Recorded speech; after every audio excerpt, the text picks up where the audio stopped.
मित्रांनो नमस्कार. प्राप्त माहितीनुसार महाराष्ट्र राज्यातील शिक्षकांसाठी ही महत्त्वाची बातमी आहे.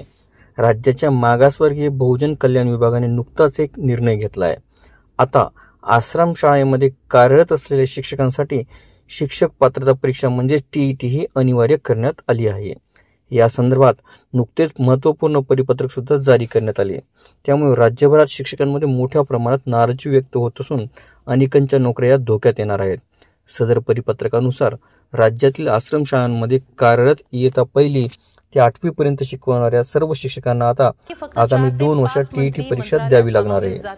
TET उत्तीर्ण करणे आता या शिक्षकांसाठी बंधनकारक असणार आहे.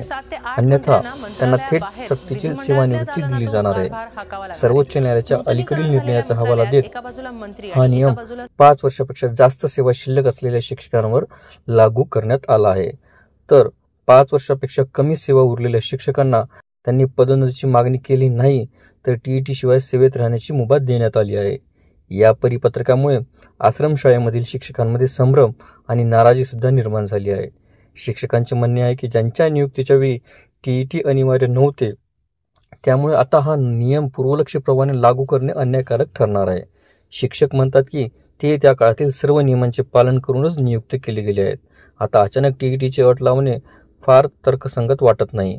शिक्षक संघटनांनी या निर्णयावर तीव्र नाराजी व्यक्त केली आहे. विशेष म्हणजे याबाबत शालेय शिक्षण विभागाने अद्याप निर्णय जाहीर केलेला नाही. यामुळे मागासवर्गीय बहुजन कल्याण विभागाने घाई केली असल्याची टीका सुद्धा चालू झाली आहे.